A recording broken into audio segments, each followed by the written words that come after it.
Hi, today I'll walk you through step by step how I made this beautiful rustic night lamp and what materials I used for the project.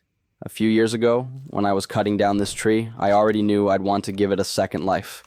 The moment I saw the beautifully colored grain inside, I saved the log. It's been drying ever since, so it's now perfect for woodworking. The wood is plum tree, a fruit tree, and the moisture content is around 12%. I had to make the first cut with a hand saw, but you can do it with a chainsaw or whatever you have. It doesn't really matter. I made the cut at an angle, which became the top of the lamp. I just thought it would look more interesting that way. I cut off 23 centimeters measured on the shorter side. I simply screwed the bulb into the socket, measured the total length, added a few centimeters, and knew roughly what size I needed. Next, it was time to remove the bark, which is actually quite satisfying, so I'll keep quiet for a moment.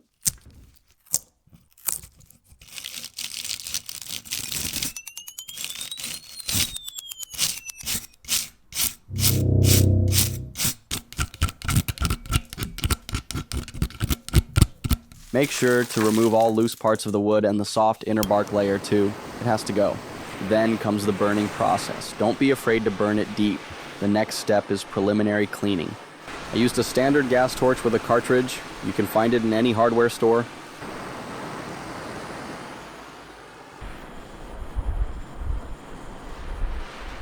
Now let's clean everything thoroughly.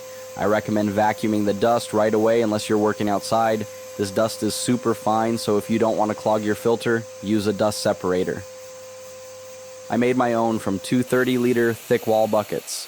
If you want to see how I built it and how it works, there's a link popping up in the top right corner now. Now it's time to cut the piece into sections for the lamp body. I started from the top. The thinnest part is at least 3 centimeters thick. Then I sliced the center parts into 2 centimeter thick pieces. I made a guide block to ensure consistent thickness for each slice. Keep cutting until the final bottom piece is about 3 centimeters longer than your bulb socket. In my case, the base is 7 centimeters thick. Now let's drill the hole for the bulb socket in the lamp base. I used a 40 millimeter Forstner bit. I also used it for the other sections to create space for the bulb. I did all the drilling with a Bosch PBD 40 bench drill. Honestly, it's not ideal for this size of holes. As you can see in the video, there's some wobble. But I preferred using it over a handheld drill. Important, support the thinner slices well when drilling, so they don't crack. The wood is dry and can be brittle. In a moment, I'll show you what happened to the first piece I drilled. The structure will be supported by two 12 millimeter steel rods. I'm using a 12 millimeter bit here, but let me tell you straight away. I had to enlarge the holes with a 12.5 millimeter bit, so just do that from the start. Notice how I supported the pieces. I used a metal profile to distribute the pressure more evenly. To ensure the holes are aligned across all slices, I started by drilling the piece directly above the base. I aligned it carefully with the base, marked the holes, and drilled. Then I flipped the next piece upside down, aligned it with the previous one, and transferred the holes again. And so on for pieces 3, 4, 5, etc. I hope that makes sense. It's not the easiest to explain, but I think it's the best method. If you have a better idea, let me know. I drilled the rod holes in the base to a depth of 3 centimeters.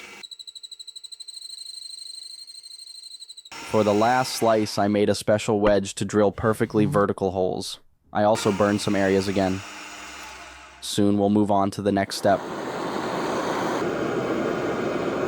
Okay, all the parts are drilled, and you can't even tell one piece is missing. Yeah, one cracked. At first I thought the whole project was ruined, but luckily missing one slice didn't affect the final result too much. Alright, now the fun part, assembling the lamp. We begin with the base. I tested where I wanted the power cord to exit and drilled a hidden channel for it. I used a scrap board to support the piece while drilling very close to the surface. That made it much easier. I used a drill bit just slightly bigger than the cable. Next, I sanded the flat surfaces with 150 grit sandpaper. For the inner holes, I used a flap wheel attached to a drill. Then I cleaned all the parts thoroughly. Every bit of dust must go. To protect the wood, I used a countertop oil safe for indoor use. Still, the lamp needed to air out outside for a while. The smell was quite strong at first. Now you can really see the beautiful plum wood grain. I also sealed the charred edges to prevent smudging. You can see the difference clearly, and yes, it's just a regular hardware store product, but it works great.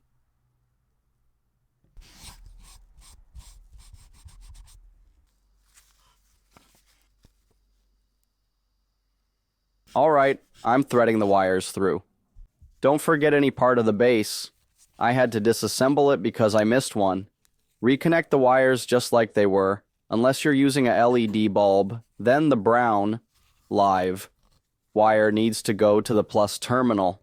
It's usually labeled. You'll need a really small flathead screwdriver for that.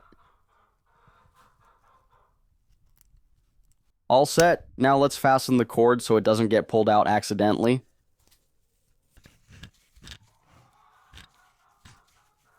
We also need to mechanically secure the cable to the base. I reused a part from an old plug, traced its shape, and carved out a recess to make it flush. I pre-drilled small holes for the screws to prevent the wood from cracking in the future.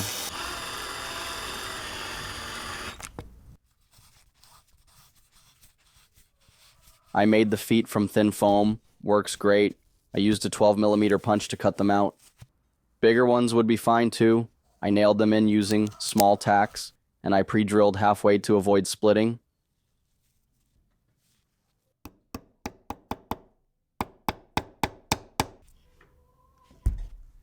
Now I'm pushing in the steel rods all the way.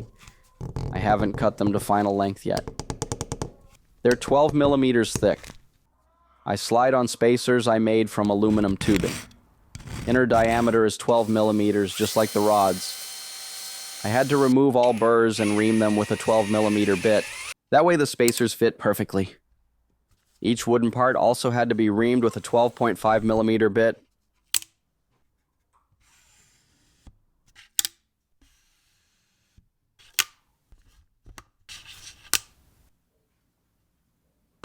Now let's screw in the bulb, although honestly it would have been better to do that first.